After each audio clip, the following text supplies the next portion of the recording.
หลวงตำบลสุเทพอำเภอเมืองเชียงใหม่จังหวัดเชียงใหม่พระเดชพระคุณหลวงพ่อท่านเจ้าคุณพระเทพปริยัติเจ้าคณะจังหวัดเชียงใหม่เจ้าอาวาสวัดเจ็ดยอดพระอารามหลวงตำบลจ้างเผือกอำเภอเมืองจังหวัดเชียงใหม่พระมหาเถรานุเถระเจ้าคณะพระสังฆาธิการภิกขุสงฆ์สามเณรจุตนจุองค์โดยความเคารพเจริญสุขเจริญปอนปออกแม่ออกศรัทธานบุญติ่นจองห้องวัดจุหนุ่มเท่าใจยิงขอน้อมต้อนรับทุกท่านเข้าสู่รายการมรดกธรรมกำเมืองต่างสถานีวิทยุกระจายเสียงพระพุทธศาสนาแห่งชาติและสังคมคลื่นเพื่อการศึกษาพระพุทธศาสนาและวัฒนธรรมตลอดจนคลื่นวิทยุสีขาวเพื่อเจ้าประชาส่งสัญญาณกระจายเสียงจากสถานีวิทยุวัดฝ่ายหินตำบลสุเทพอำเภอเมืองจังหวัดเชียงใหม่ ในระบบคลื่นความถี่ FM 104.50 เมกะเฮิรตซ์สถานีวิทยุวัดหนองกายตำบลสันปะยางอำเภอแม่แตงจังหวัดเชียงใหม่ส่งสัญญาณกระจายเสียงในระบบคลื่นความถี่ FM FM 95 99.75 102.0 และ 89.25 เมกะเฮิรตซ์สถานีวิทยุ CM77 วิทยุอินเทอร์เน็ตล้านนาส่งสัญญาณกระจายเสียงในระบบคลื่นความถี่ FM 97.5 เมกะเฮิรตซ์สถานีวิทยุพระพุทธศาสนาจังหวัดเชียงรายส่งสัญญาณกระจายเสียงในระบบคลื่นความถี่ FM 99.50 เมกะเฮิรตซ์และวันนี้เป็นวันพุธด่างวิทยุคลื่นสีขาวเพื่อเจ้าประชา อันมีสถานีวิทยุเวียงปะเป้าเรดิโอส่งสัญญาณกระจายเสียงในระบบคลื่นความถี่ FM 90.0 เมกะเฮิรตซ์สถานีวิทยุแดนดินถิ่นล้านนาสันปะตองส่งสัญญาณกระจายเสียงในระบบคลื่นความถี่ 103.50 เมกะเฮิรตซ์สถานีวิทยุมนเสียงธรรมอำเภอแม่แจ่มกระจายเสียงในระบบคลื่นความถี่ 106.25 เมกะเฮิรตซ์สถานีวิทยุชุมชนคนเมืองลี้อำเภอลี้จังหวัดลำพูนส่งสัญญาณกระจายเสียงในระบบคลื่นความถี่ FM 103.75 เมกะเฮิรตซ์สถานีวิทยุชุมชนคนนาน้อยจังหวัดน่านกระจายเสียงในระบบคลื่นความถี่ FM 91.50 เมกะเฮิรตซ์สถานีวิทยุสี่คำเรดิโออำเภอเวียงสาจังหวัดน่านกระจายเสียงในระบบคลื่นความถี่ FM 92.50 เมกะเฮิรตซ์สถานีวิทยุเสียงใสเรดิโออำเภอต้าวังผาจังหวัดน่านกระจายเสียงในระบบคลื่นความถี่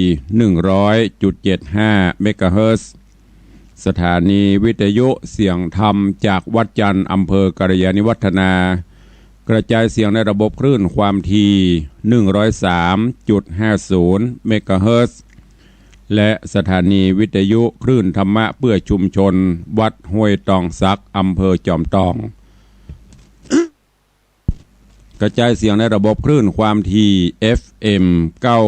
98.75 เมกะเฮิรตซ์ตลอดจนวิทยุชุมชนเสียงต่ำสายหอกระจายข่าวตามวัดวาอารามต่างๆตามหมู่บ้านต่างๆพร้อมกันนี้จะเริญปอนสาธุชนญาติโยมที่รับฟังรับชมต่างเฟซบุ๊กเฟซไลฟ์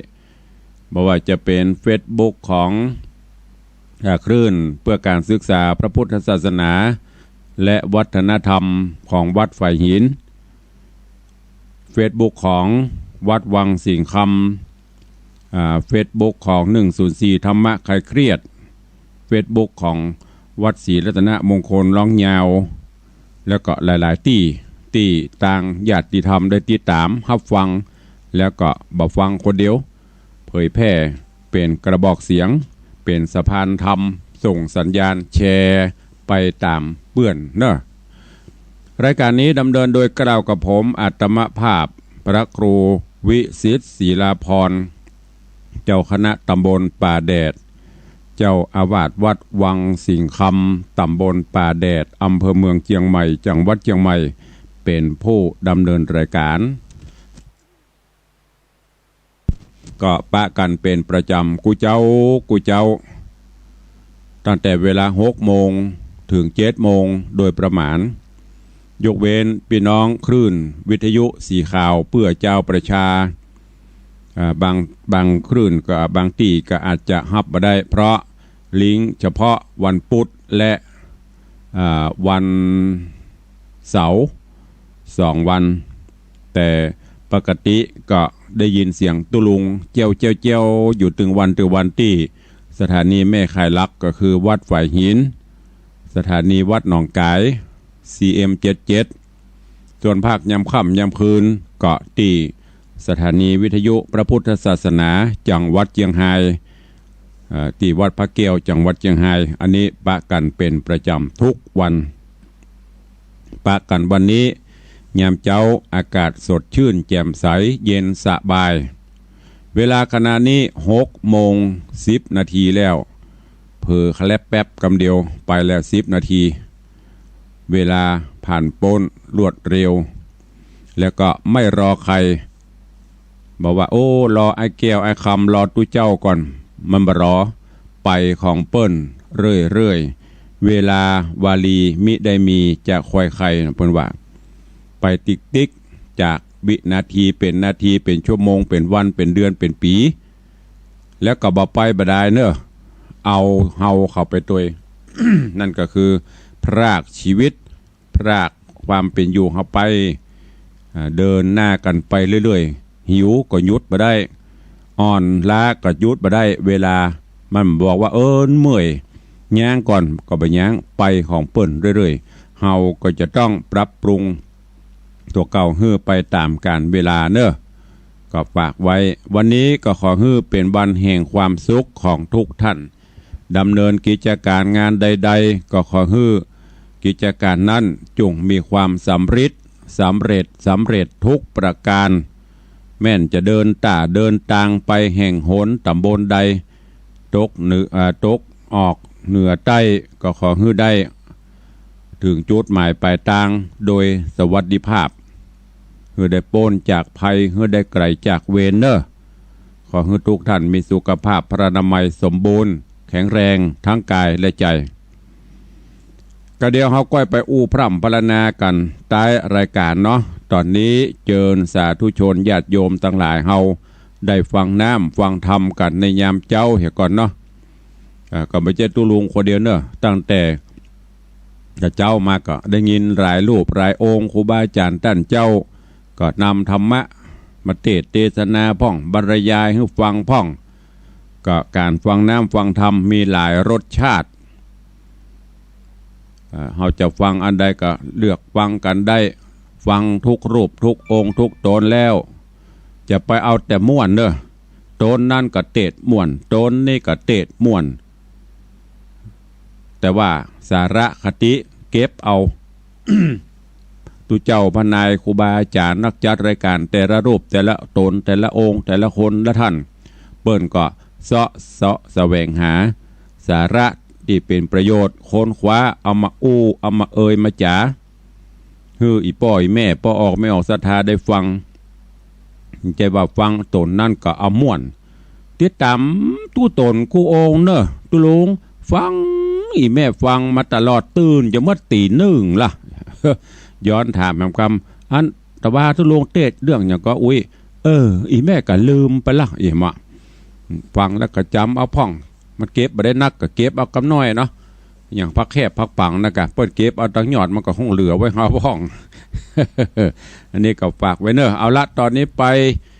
ตุลวงได้เอาทำเมืองเหนือเรื่องดีนอกดีในไม่ใช่ดีงัวดีควายนะดีนอกกับดีในก็คือคุณงามความดีระหว่างดีต่างนอกกับดีต่างในมันจะแตกต่างกันอย่างไรเชิญญาติโยมติดตามรับฟังบรรจบวันนี้ก็ต่อวันเสาร์เนอะณโอกาสบัดนี้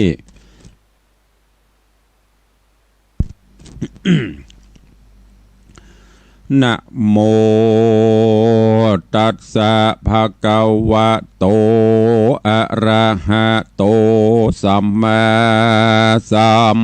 พุทธัสสะเย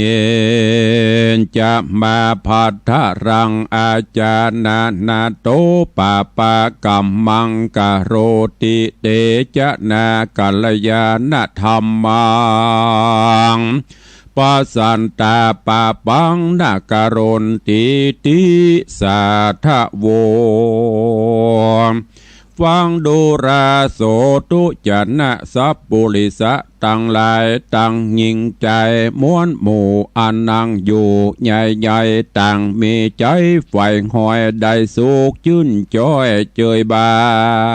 นจริงหือดานบอกขาดศีลสะอาดหักษาภาวนาเตื่อมตุ่มโย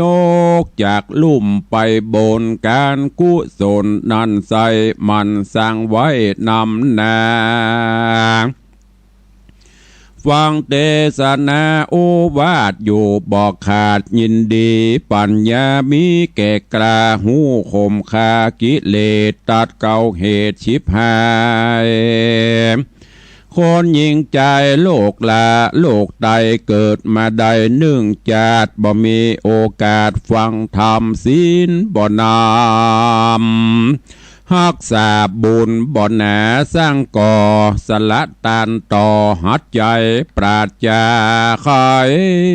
กล่าวอ้างว่าเป็นคนวิตว่างเสียสมอย่าใจหุมมักบาปจูงมันหาบตั้งดีดังบาลีโบสถ์เก่าอันนักปราชญ์เจ้าอาจารย์ในโบราณแต่ไทยหากสืบไว้นำมามูลาศรัทธาจุผู้จุงพรำหูดาฟังบัดนี้แด่เด้ออาจารย์นาโตปาปะกัมมังกะโรนติมนุษย์สาอันว่าคนนาโลกไตทวนนาไข่ยิงใจหากจำไม่กล่าวไว้ว่าดีนันไซมวลหมู่อันมีอยู่ทรงสารหลายประการเลือแหลดนำมาแผ่ไขยาว่าดีนาสายหากจักใดอันใดเฮาจักไข่เก่าอูหือได้หูตามเมพ้องว่าดีพ้องว่าตับกับดีอยู่ไกลปอดและใส่ทัดไปพ้องจะไข่ต่อท้ออ้อยว่าดีใหญ่น้อยนาอยู่ที่สุราน้ำเหล่าบ่ว่าหนุ่มเท่ายิงใจกินเหล้าไหลตกดองเสียงหูห้องเนืองนานสนุกกันแต่เราพ้องจะเล่ากันมาว่าดีนาหลายหลากบ่ปนจากปันพนานพ้องป่ากันกล่าวโอว่ามีว่าดีมีอยู่พระภายคือมีเข้าของลายกองก่อสมบัติป้อถมนาเงินคำขาบาดไตมีค่าใจยิ่งใจมีหัวควายจ้างแม่บอดดำจะเสียน้อยมียศศักไว้ทมนามีกาญางามอาจพันนพิลาดเปิงแปงพ่องกาวแฝงต้านต่อออกปากร่อไขขาน ว่าดีอยู่ที่อาหารกินลำคือต้มยำหลายอันขนมหวานมันหลายสิ่งระสะยิงเอาใจพ้องจะใครกล่าวท้อ ว่าดีใหญ่น้อยพองแผ่วสู้กินแล้วรับนอนบ่อาวอนเดือดไม่กินอิ่มใส่ต้องตันลางโคนพันกล่าวอู้โอว่าดีนั่นสู้มีบานผารอบดานแป่งดีหลังคามีมุงกระดานคนโบราณแต่ก่อนเจนปูมอนปิตาหากเยียนจ้ากล่าวถอยตั้งแต่กล่าวไว้ตั้งแต่ไทยเดิมตีว่าจะกระทำการฮือดีน้อยใหญ่เขาก็ไฟเสาะแสวงหาฮือการนั่นนาเป็นมังกละเขาบ่พระลาหนีจักเอาดีแควนไว้คือดีสัตว์โลกไตงัวควาย คนยิ่งจ่ายโมวนโมหันดีแควนอยู่นำแน่เขาก็จะกล่าวอู้โอ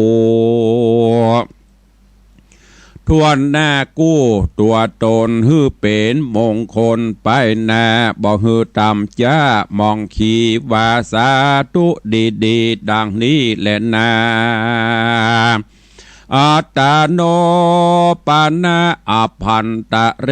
กันละยานังส่วนดีอันตั้งในนั้นใส่หากจักใดอันใดเฮาจะขาบอกกล่าวหือหูข่าวตามรายคือคนยิ่งใจใหญ่น้อยใจจ่องห้อยต่างดีจิตใจมีสละอาดละเวนขาดนี้ไกลตัวมันภัยมนไม่จัดนับใดมิสาม ลำดับตามนั่นใส่คือราคะใหญ่ตัวการโตสะหันตัวอันให้โมหะไปตัวดำได้มางามในจิตมาติมาไปติดไปในมีจิตใจพองแผ่วเป็นดังแก้วดวงดีกิเลสมีไล่ออกเอาธรรมมาฟอกหื้อใส่ใจคนใดเว้นใดตั้งมนไม่มัวดามเว้นจากโยคะธรรมตั้งสี่บ่แจ้งทีไปในคือกามโยคะใหญ่ตันหาอันจักปาจ้องกองเข้าสู่ห้องข้างโตโอโหย่อมทารุณไม่เดือดอยู่บ่เหือดขึ้นวานภาวะโยคะหันแถมเล่าอันเป็นเก้าป่าไปคือภัยมีใจแผกเบาใครเกิดที่เก่าของตนเกิดเมืองคนโลกลาหรือวายนาไปเกิดตีพาเสดเมืองพรหมใจไหลงมเสาะสอดบ่หันรอดนิพพานทิฏฐิโยคะหันหาวหาดได้กึดขวาดพันภายเกิดคนยิ่งใจน้อยใหญ่มีใจไฟข้านิ่งหาการนาแผกเบาผิดฮีดเก่ากองทำหันว่ากรรมและบาปอันกระยาบทารุณหันว่าบุญแม่กวางภัยก่อสร้างดอมได้บาปกรรมลา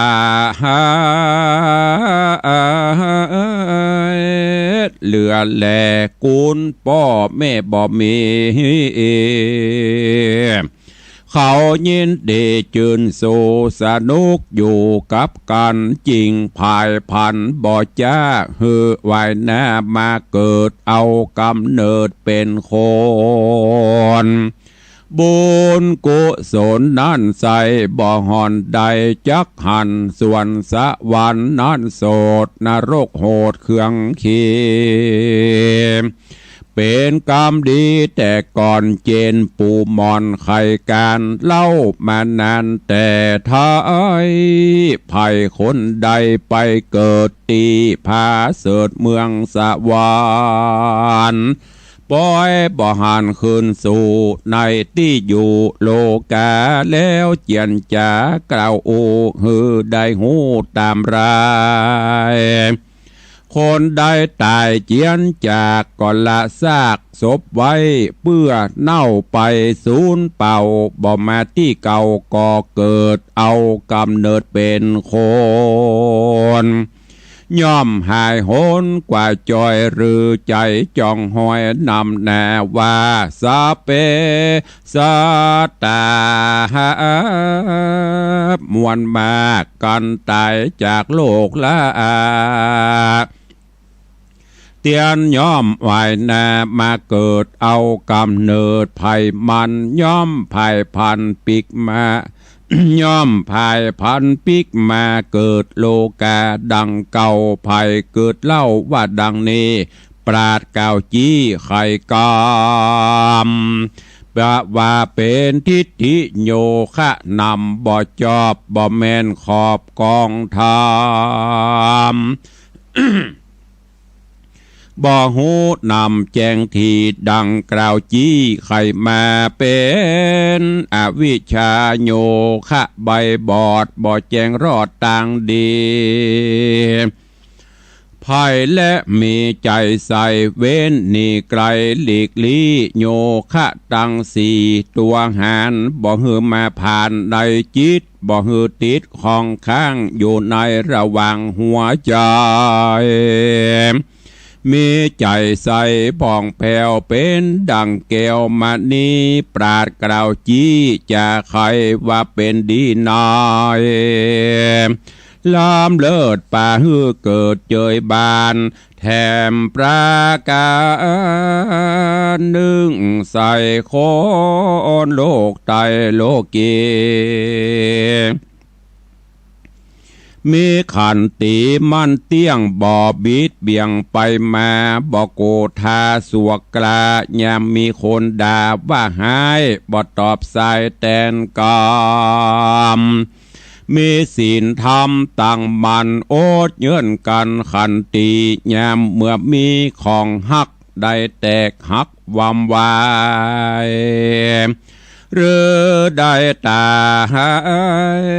เจียนจากพ่อแม่พรากตายไปหรือสายวงใหญ่พี่น้องได้พรากจากห้องเมื่อมอนบ่อาวรโศกเศร้าใจอยู่เก่าเจยบานย่อมมีการลำบากโอดกันอยากเครื่องขีมีขันตีอดกันบ่ไหววันไปแม่ย้ำมีลาบนาลายหลากยศมีมากเหลือลายใจบอกหมายจื้นสู่บ่ลิงลูยินดีย้ำลาบหนีไกลล้ำยศตกต่ำหนีไกลก็มีใจชื่นจอยบ่ต่ำก็มองผ่านยามมีโคนขานว่าหายนินตาป้ายต่อตาม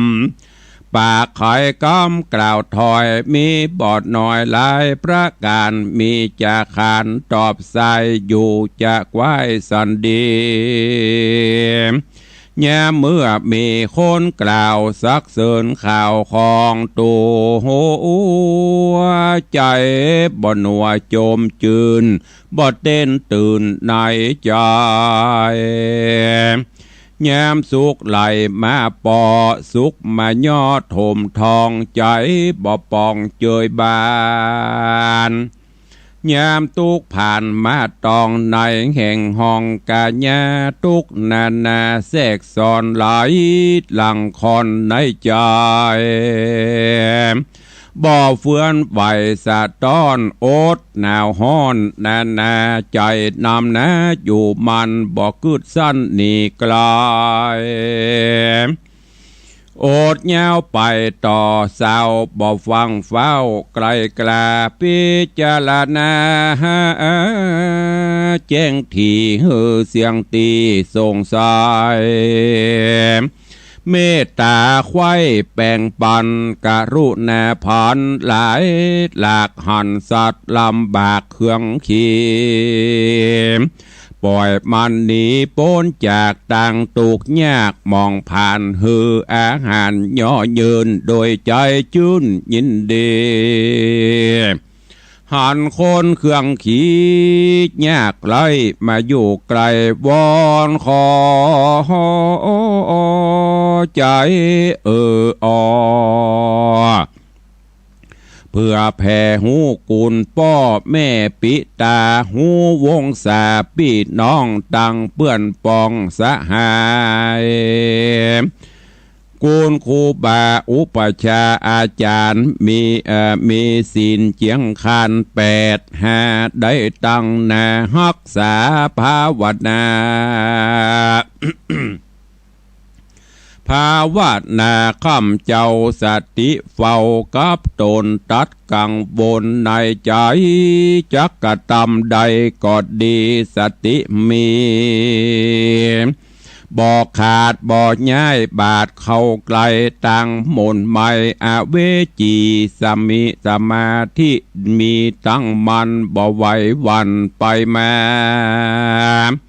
พิจารณาแจ้งจอดต่อเต่ารอดกรรมฐานพาอาจจะเลินฌานตั้งสี่เฮือแจ้งที่หันสายไผมีใจดังนี้ปราดกล่าวจี้จะใครว่าเป็นดีในเลิศแล้วดูจะดังเกี่ยวประภาและนานิติตังขีญะสังวันนาวิเศษจะห้องเหตุธรรมเทศนาเรื่องดีนอกดีใน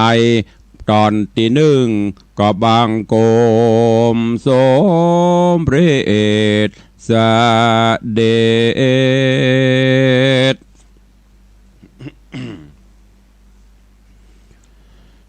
วันนี้ก็ได้นำเอาธรรมเทศนาปืนเมืองเหนือในเรื่องดีนอกดีในมาเทศนาฮือสาธุชนญาติโยมทั้งหลายได้สดับรับฟังกัน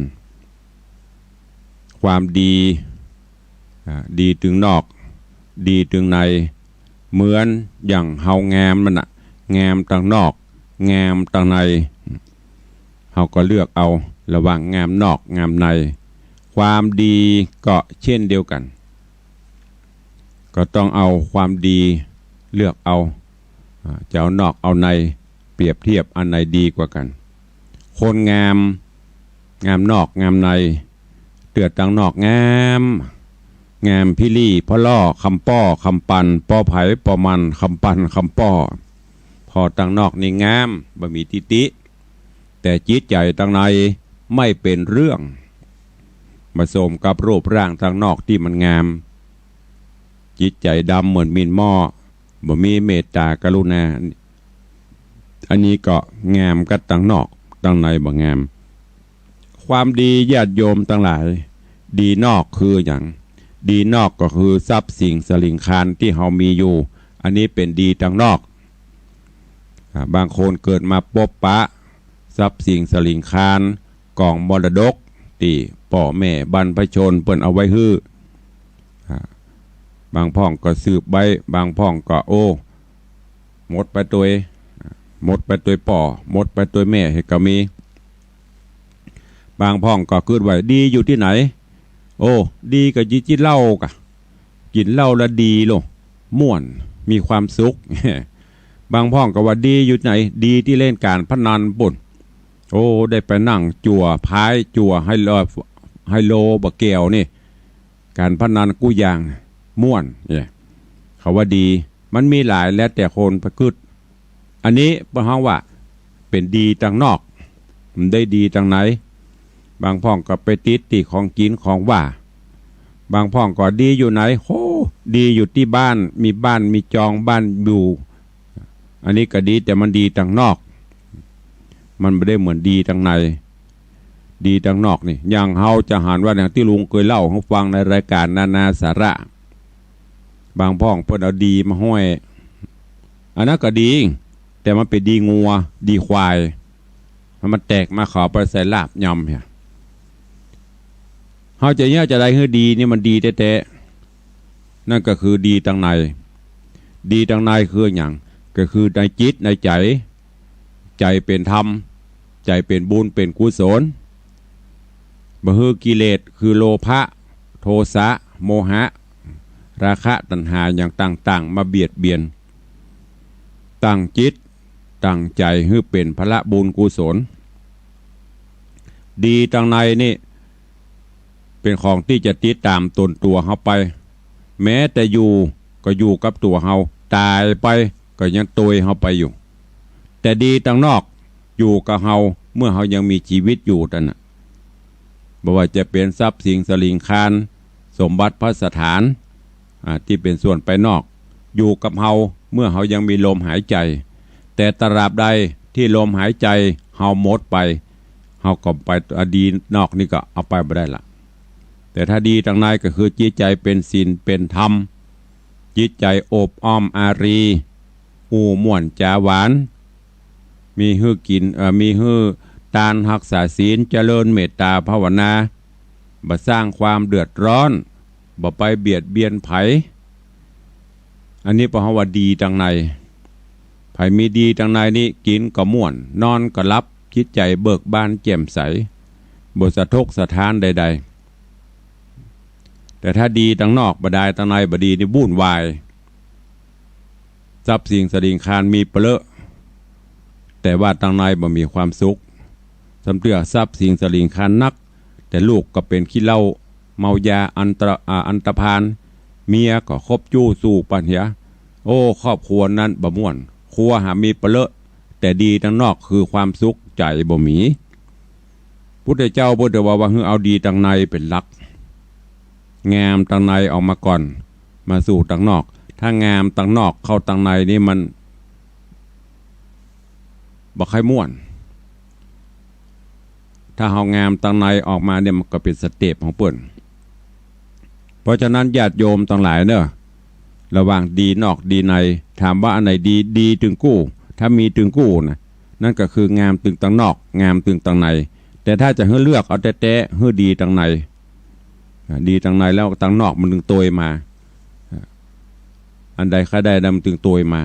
เพราะถึงวันนี้ญาติโยมทั้งหลายเฮาอยู่กับโลกกระทำคือสิ่งที่ครอบงำโลกที่เปิ้นบอกว่าที่ตุลุงก็เคยบอกครูบาอาจารย์เปิ้นก็เคยว่าโลกกระทำ8คือสิ่งที่ครอบงำอยู่ในโลกนี้ก็มีประกอบไปด้วยมีลาภเสื่อมลาภในที่นี้คือโจกลาภนะเมื่อมันมีมันก็ต้องเสื่อมไปอย่างวันเนี้ยนี่เข้าใจปะโต้บางคนกับมือปะฮ้อนบ่ฮู้ฮ้อนอย่างตุลุงมันไปขูด ขูดตำมันนั่นพ่องขูดตำมันนี้พ่องบนบานสันกล่าวไปเพราะวันนี้เป็นวันแห่งการรอคอยหรอโอ้กองหาอะไรอย่างหวยอันนี้พอดีนอกถ้าถูกก็ดีถ้าบ่ถูกก็ดับอันเนี้ยมีลาภเมื่อมีลาภก็เสื่อมลาภได้โจกได้ลาภมาเมื่อนั้นมันก็หายไปมันไปอยู่ตลอดหรอกอันที่สองมียศได้ยศถาบรรดาศักดิ์มาเลื่อนจันนั่นจันนี้พออายุ60ไปก็มีกระยศมาเมินบรรดาลมันก็เสื่อมลงไปมันไปอยู่ตลอดหรอกอันต่อมากู้ต่อมาก็คือกรรมนินทาซุบซิบดินทาว่าหายกูคนโดนเหมือนกันหมดแม้แต่พุทธสารูปพุทธเจ้านั่งในวิหารโกกงกว่าไปสักเตื้อก็ยังโดนนินทา เมื่อมานานกับปีนมาเป็นสรรเสริญเยินยอมอวดอ้างนั่นอวดอันนี้อันต่อมาคือความสุขนะสุขไปนอกสุขไปในก็มีเหมือนกันความสุขกูคนมีแต่มันก็คงบ่สุขตลอดตั้งแต่เกิดจนตายมันก็ย่อมจะมีทุกข์บางเตือกก็ทุกข์บางเตือกก็สุขคระเครากันไปเนี่ยเพราะว่าโลกกระทำ8ครอบงำเฮาเมื่อได้ลาบเฮาก็จะไปเห่อไปเหินมียศถาบรรดาศักดิ์อย่างก็ดีเฮาก็จะไปหูพึ่งจะไปใจดีล้ำแปลงใจร่มไผว่ายังเฮาก็ต้องไปเดือดร้อนอย่างเปิ้นบ้านน่ะคนบางคนมันก็บางเตือกก็นินทาเฮาบางเตือกก็ปีนมาอวดเฮามีสปะเปิ้นถึงบอกเป็นโลกกระทำคือมีลาภเสื่อมลาภมียศเสื่อมยศนินทาสรรเสริญสุขทุกข์นั่นก็คือดีตั้งนอกก็ดีตั้งในเขาก็ต้องเอามาประกอบกันสร้างคุณงามความดีไปดีตั้งในนะรักษาไว้ให้มันเมินจะไปให้มันได้แตกง่ายๆถ้าเฮาดีตั้งนอกแล้วถ้าเฮาดีตั้งในละตั้งนอกมันดึงโตยมาอันนี้ฝากไว้เป็นข้อคิดเนอะเดี๋ยววันเสาร์หน้าก็ฟังกันต่อในตอนที่2ว่าระหว่างดีนอกดีในมันเป็นจะได้พ่องวันนี้ก็โป้งวางไว้แต่เพียงเต้าอี้ก่อนเนาะก็เดี๋ยวเราจะได้อู้ได้ได้จากันหน้าใหม่วันนี้ไปไกลตั้งแต่เมืองน่านเมืองแป่เมืองน่านละปูนไปจนแถวเชียงไฮ้เวียงป่าเป้าแล้วก็เชียงใหม่ครอบคลุมไปเกือบจะทุกอำเภอที่กระจายเสียงได้ยินไปก็กิจกรรมเนาะจะได้เปิดมาหน้าใหม่ฮือได้เช็คสัญญาณว่าใครฟังอยู่ที่ไหนตั้งใดพ่องวันนี้ตุลุงก็ต้องขออนุโมทนาบุญขอบคุณกับสาธุชนญาติโยมทั้งหลายเนอะที่ได้มาเยี่ยมได้มาเยือนมาแอวหากันที่วัดวังสิงคำแถมบักกี้วันแล้วเนอะเราจะได้เข้าปอดกันละ อู้อย่างกบเนาะเข้าปอดแถมบักกี้วันแล้วก็จะถึงโอกาสสมัยการเข้าพรรษาอยู่จำศีลกินตาล3 เดือนในช่วงฤดูฝนอันเป็นช่วงสัปดาห์ส่งเสริมพระพุทธศาสนาวันที่5เป็นวันอาสาฬหบูชาเป็นวันพระสงฆ์วันที่6เป็นวันเข้าพรรษาของตุเจ้าพระเนนญาติโยมเข้าก่อนวันตุเจ้าเปิ้นเข้าเนอะก็เตรียมตัวเตรียมกายเตรียมใจไผจะไปนอนวัดนอนวาไปเอาดีทางในก็ไปเนอะจะไปรอส่วนมากเขาตึงอ้างกันมันตึงอันเนี้ยไอ้กำอ้างเนี่ยไอ้ดีทางนอกนี่นะโอ้ไปเตื้อเฮ้ยถึงเวลามันเตื้อเรื่องวัดเป็นเรื่องคนเฒ่าและจะเฒ่าเมื่อไหร่ปัจจุบันนี้ไซลองสังเกตพอตายกันเพื่ออายุตะใด50 ปลาย40 ปลาย60 ปลายอันจะไปรอว่า80 90นี้ยากพ่องที่มันจะไปยิ่งปัจจุบันนี้ความตายมาโวยภัยธรรมชาติก็ลุกรานนักเพราะฉะนั้น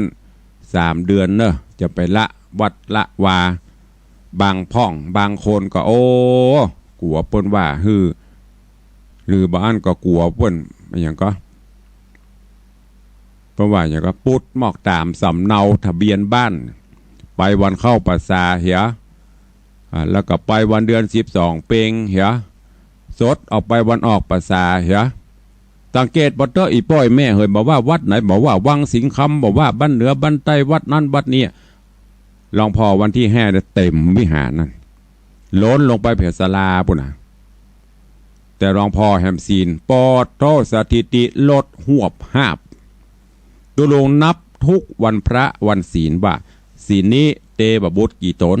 เตวดากี่ตนจดไว้กูศีลแรกเนี่ย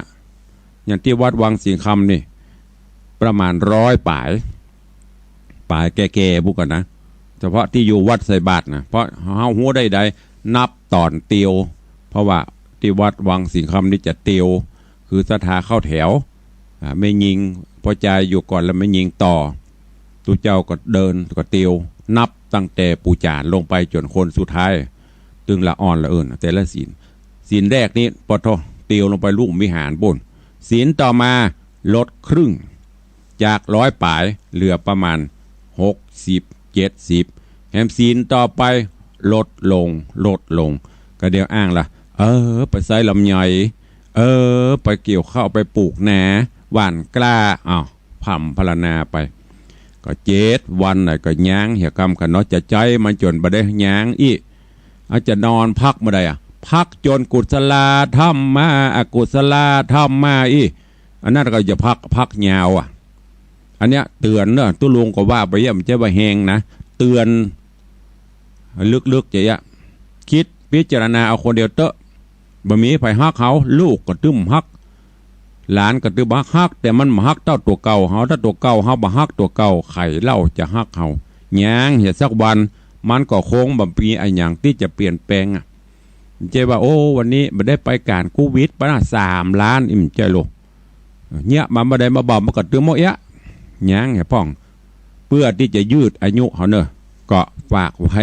กับญาติโยมตลายช่วยกันสร้างดีในเฮาฮื้อนักส่วนดีทางนอกนั้นก็ค่อยๆเอาไปกำน้อยดีในเป็นสิ่งสำคัญฝากไว้กับทุกท่านมากินมาตานมาห่วมกันสร้างบารมีธรรมไปเนอะจะเข้าภาษาละตะกี้อู้เรื่องมาทำบุญลวดสดประทำบุญแผ่ธรรมะแห่มก็ขอบคุณกับทุกท่านที่ได้ร่วมโมทนาบุญในการบูรณะปฏิสังขรณ์ซ่อมแซมฝ้าเพดานซ่อมแซมประดับตกแต่งฝ้าเพดานวิหารหลวงวิหารพระเจ้าตันใจของวัดวังสิงคำเนอะตุลงก็ขออนุโมทนาสถานบุญสายทานบุญก็มากันเรื่อยๆตลอดจนประเดี๋ยวนี้ก็ขอบคุณอนุโมทนาบุญกับเศรษฐีใจบุญในทุนใจดีเฮาก็ จะได้ปูพรมวิหารใหม่แต่ว่าวันศุกร์นี้ก็ท่านพระชูชัยชยาพินันโทหรือท่านชูชัยเลิศพงศ์อดิศรอดีตสมาชิกวุฒิสภาว่าที่ผู้สมัครนายกองค์การบริหารส่วนจังหวัดเชียงใหม่เปิดมาเป็นตุเจ้ามาโปรดเมตตาญาติโยมแล้วก็ประวัตินาเป็นเจ้าภาพปู่พรหมก็เป็นนาบุญก็มีผู้สมทบเข้าแหมมีท่านวิภาวันวรพุทธิพงศ์ประธานหอการค้าจังหวัดเชียงใหม่คุณหมอเพทายเตโชลานแล้วก็ว่าที่ผู้สมัครสอบจจิรันพรเตโชลานสีภรรยาของคุณหมอเพทายเพิ่งจะลงสมัครด้วยก็ร่วมกันตลอดจนนายกรุ่งปีชาแล้วก็ญาติโยมญาติธรรมที่ร่วมวันนั้นเบ็ดเสร็จเรียบร้อยก็เป็นเงิน150,000 ก็เป็นอันว่าปิดโครงการบุญปู่พรหมเปิ่นรับเป็นเจ้าภาพไปหมดก็โมทนาบุญอันนี้เป็นสาพานบุญนอกนั้นญาติโยมศรัทธาเขาก็มาห่วมกันเนอะการรอพระเจ้าทองคำก็คงจะรอประมาณคาดว่าวันอายุวัฒนมงคลวันเกิดตุลุงนะเดือนสิงหาคมคาดว่าคงจะบ่มีอย่างคัดข้องเปลี่ยนแปลงแต่ว่าก็ยังว่าตามีหน้าพอหน้าหมหันเนาะอะไรก็เกิดขึ้นได้จะได้ตุลุงจะแจ้งเนอะเอาละหน้าไม้สายหน้าไม้วันนี้ใครจะอู้ใครจะเอ่ยใครจะจ๋ากับตุลุงจะเลินปอนเข้ามาได้เนอะ0817836540เข้ามาได้สายแรกวันนี้จะมาจากที่ไหนตังใด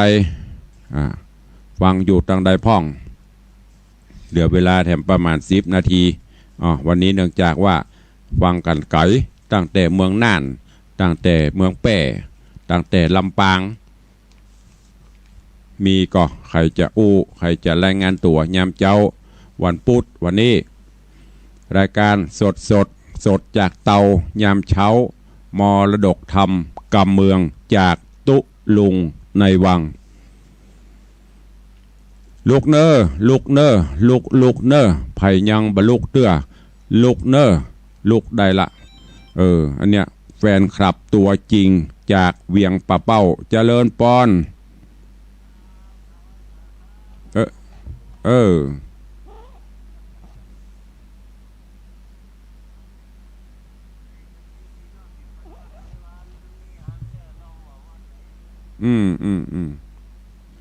ขอบคุณนะนั่นเนปอนเนอสาธุสาธุ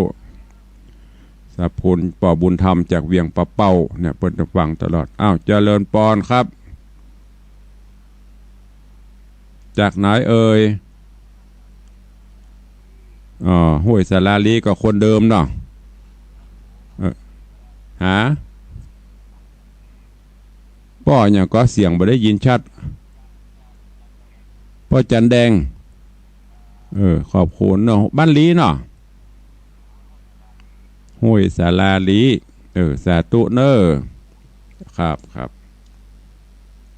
อ้าวเจริญปอนสายต่อไปฮัลโหลเจ้ากาไว้สาเจ้าจากทางใดเมสุบ้านล่องเจ้าเมสุบ้านล่องเจ้าพังอยู่เนอ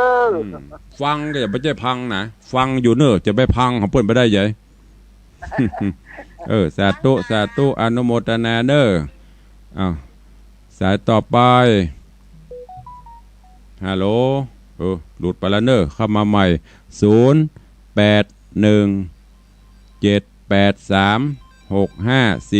0817836540จะเลินปอนเจ้ากาไว้สาเจ้าจากไหนจากใจซ่อนอำเภอเมืองปานลำปางเจ้ามิตรรักแฟนเพลงและคนเดิมเนาะเจ้าคนเดียวแต่ยะเจซ้อนก็มีเหี่ยคนเวียงป่าเป้าก็มีเหี่ยคนเนาะเขามาเจ้าอีผมได้ยินเจ้ายังไม่ได้ยินไปไหนเมื่อคืนเขาได้ยินกับแมลงเพราะว่าสถานที่เป็นอยู่ใกล้นี่อันนี้มันเขาจะได้ยินอยู่เจ้าติดแดนดินติดล้านนานี่เจ้าอนุโมทนาเนอสาธุเน็ตแต่เนอเน็ตแต่อันทำตอนนี้เด้อจนมาเน็ตเน็ตสว่าเซ่บ่เจ้าเน็ตกันนะเจ้าสาธุอนุโมทนาแบ่งกันอู้คนน้อยเนาะช่วยกันอู้คนน้อยถ้าอู้คนเดียวหมดคนอื่นไม่ได้อู้เจริญปอนหลุดไปหมดเข้ามาใหม่เจริญปอนสายต่อไปเจริญปอน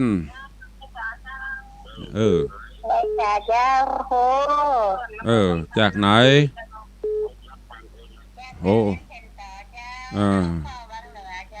แม่แรงแสนตอนหล่องเคาะเบียงเหนือเนาะสาธุ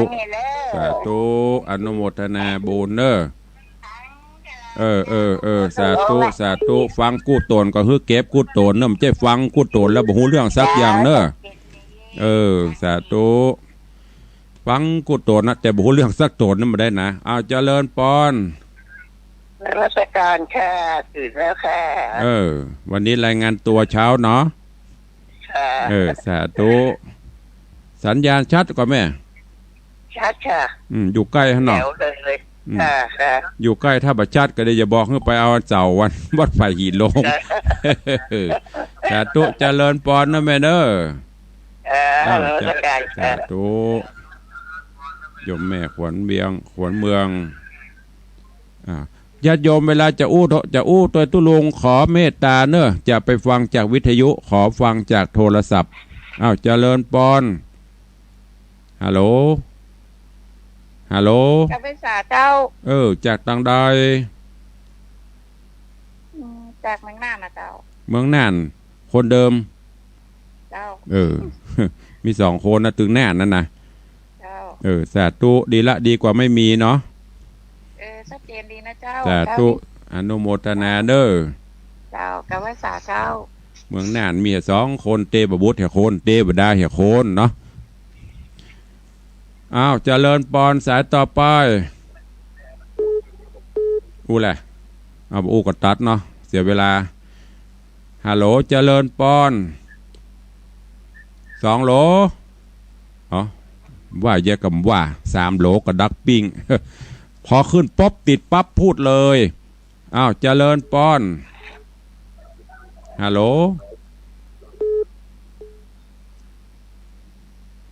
อย่าไม่อย่าบดังฮัลโหล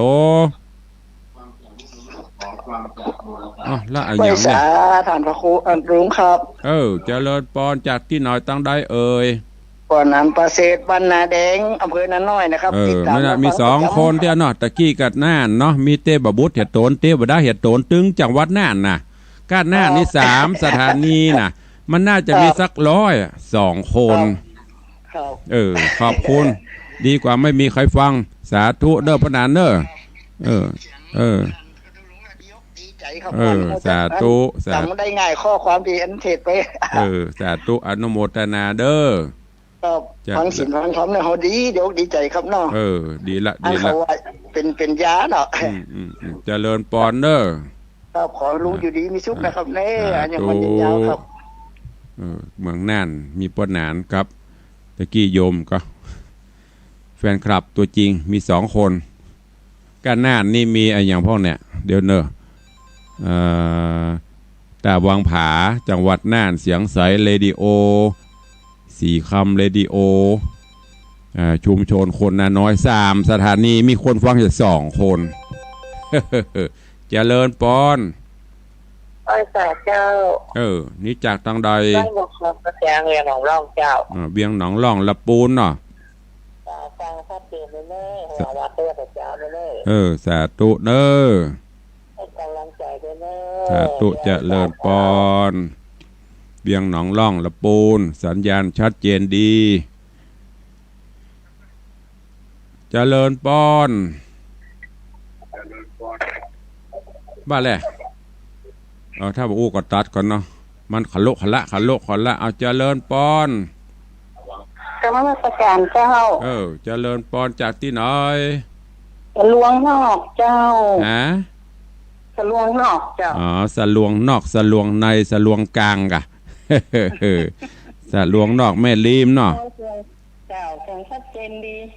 ทุกตนทุกองค์ดีละโมทนาเด้อ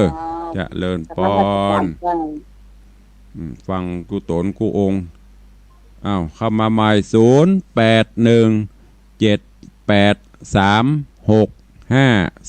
0817836540ต้องขอสู่มาบางเตื้อสายมันหวานกันเด้อติดกันพลุงตุงนัง ตอนนี้โล่งลึงเข้ามาใหม่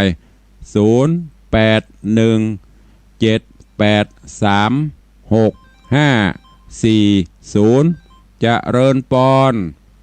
ไว้ศาสตร์เจ้าตุลุงจากไหนเมืองลีเจ้าเมืองบอนเจ้าเมืองลี่เจ้าเมืองลีบ้านห้องลงลีสาธุอนุโมทนาเด้อเจ้ากำลังใจด้านเลยเจ้าสาธุจะเริญปอนไว้ศาสตร์เจ้าเด็กหญิงจะเริญปอนฟังอยู่เจ้าสาธุเจ้าฟังอยู่เจ้าเนี่ยคือพ่อจำขึ้นใจนะสาธุเจ้าฟังอยู่เจ้าอันอย่างแหมกำลังจะไปวัดเจ้าไปอย่างวัดปันตู้ปันจะไปกูเรือนเจ้าจะไปตะป้นกะจะไป2 ลำรถอนุโมทนาบุญตัวเนอะอนุโมทนาบุญตัวเนอะสาธุจะเลิญปอนก็จะไปห้วยงูเลือนวังสีคำก็จะมาอยู่เจริญปอนสายต่อไปเอาว่าจากเจ้าจากที่ไหนแม่จากห้วยบ่อทองตำบลแม่ปงดอยสะเก็ดเจ้าดอยสะเก็ดเดชสกอยเจ้าฟังอยู่เนอะฟัง1 วันนะเจ้าสาธุเด้อเจ้าสาธุเจริญปอนสายต่อไปเจริญปอนเจ้านมัสการเจ้าตุลุงจากไหนอันนี้จากหนองกายวัดหนองกายฟังจากวัดหนองกายแต่อยู่สลวงอนุโมทนาเด้อเจ้าดูมาเจ้านี่มีหลวงเวลาอีกกำลังใจขึ้นมาเป็นกระตากเลยโดไอ้หยังเนี่ยอันนี้ไอ้หยังเนี่ยพูดถึงแม่ปานีพอไปแผ่เมืองป่าเป้าละอันนี้สดออกมาเยือกอยากเจริญปอนสายต่อไป เจริญป้อน กราบพระสาเจ้าท่านพระครูเจ้า จากที่หน้อย โยมแม่อยู่ยังป่าเป้าบ้านทั้งสามเจ้าฟังอยู่เนื้อ เวียงป่าเป้า เจ้า สาธุอนุโมทนาเด้อ เจ้ากราบพระสาเจ้า เจริญปอนพี่น้องเวียงป่าเป้านี่จะหนาแน่นหน่อยเวียงป่าเป้านี่ฟังกันหลายอ้าวเข้ามาเมื่อเข้ามาเนิ่นเหลือเวลาอีก2 นาทีสุดท้าย0817836540อีกะมันเปิงกับเป็น10 สถานีเข้าบันโลถ้ามันดักปิ้ง10 สถานีนี่จะลาเนอะวันพุธจะเอาปกติละพุธกับเสาร์นี่บ่เอาละถ้ามันโลอีเอาอยู่มัน2-3 สถานีอ้าวเจริญปอน เอาไว้สาครับท่าน จากที่ไหน น้ำเมินเด้อ หน้าหมื่นหน้าน้อย น้ำเมินปขยัน ก็หน้าหมื่นหน้าน้อยหน้าแม่นก็ ครับผม เป็นได้พ้องเสียงชัดเจนดีบอก เราเหมาะอันนี้เนาะ นะ ฟังแล้วมันเหมาะอันนี้นะ มันเหมาะบ่ยังกินลาบขมๆนั่นเนาะ ไม่เอาหน้ากับวันนั้นมากันเนาะ มาได้ไปปอบมีงานส่งน้ำพระธาตุ ก็ไม่ได้ไปก็เบอร์โทรจำมาได้มันก็หายากแค่ ถ้าไปก็ป้อไปฮับเพิ่นก่อ ต้องเบิกมันน้อยนะเบอร์โทร ว่าอีป้อผมฟังตู้เจ้าความกันอีป้อไปต้อนรับท่านพระครูอภิวัตรก่อมาคนละเมืองไปอ่ะถามว่าอีป้อไปต้อนรับเหมาะให้เหมาะเฮ้ย เปิ้นฟังตู้ลุง เปิ้นเอาของเปิ้นคนโลคนเดียวถามว่าวันนั้นอีป้อไปต้อนรับท่านพระครูอภิวัฒนวิกรมพร้อมคณะก่อเปิ้นใส่ของเปิ้นเป็นลุบเหมาะอย่างนั้นน่ะไอ้หยังหมูเหมาะเนาะลาบโหมกัน เอาสายสุดท้ายใครจะอู้ตัววันนี้เข้ามาใครจะปิดท้ายวันนั้นท่านพระครูอภิวัฒนวิกรมท่านผอคลื่นสีขาวพร้อมคณะสงฆ์ศรัทธาหลายลำรถ30-40 ลำรถตู้เปิ้นไปถวายทำบุญตีเมืองน่านตุลุงบ่ได้ไปห่วมตัวสกรรมพอดีมีงานส่งน้ำพระธาตุที่วัดก็ฝากอนุโมทนาบุญเปิ้นแล้วก็มาปะกันที่วัดอยู่วันนั้นแต่บ่ได้อู้กันดีแฮมะวันนั้นเปิ้นก็มาร่วมมาถึงหลวงพ่อท่านวัดม่อนฤาษีมาร่วมพิธีสืบชะตาท่านสวชูชัยที่วัดด้วยมีแฮมก็มีตุลุงจะได้ลาแล้วเด้อเดี๋ยวจะเลยเวลาเปิ้น7 โมงพอดีมีแล้วเนาะสายสุดท้ายไม่มีใครปิดเนาะนึกว่ามีใครปิดสุดท้ายสุดจะเลินปอนใช่สาเจ้ารายงานตัวเจ้าจากไหนก็ จากสารปีเจ้าสารปีหิมเนี่ยเนาะเจ้าหิมเนี่ยจะเลินปอนเด้อปิดท้ายสาธุเจ้าจะเลินปอนเอาแล้วเนาะวันนี้ขออนุโมทนากู้เสียงกู้สายตุลุงบ่ได้รับสายก็ขอสู่มาเนอะมันยามมันหวั่นกันกับหวั่นเวิ้งนะยามมันลงกันลงลึงเนาะบ่ว่ากันเด้ออีป่อยแม่เนอะบ่ได้อู้โดยตุลุงก็เป็นหยังเดี๋ยววันต่อไปปะกันใหม่วันนี้ขอความสุขสวัสดีบังเกิดมีกับทุกท่านกราบขอบพระคุณท่านผู้อำนวยการทุกสถานีดีเจผู้ควบคุมทุกท่านอนุโมทนากับญาติธรรมผู้ฟังทุกคนเนอะจัตตารโอธรรมาวัฏันติอายุวันโนสุขังพะลัง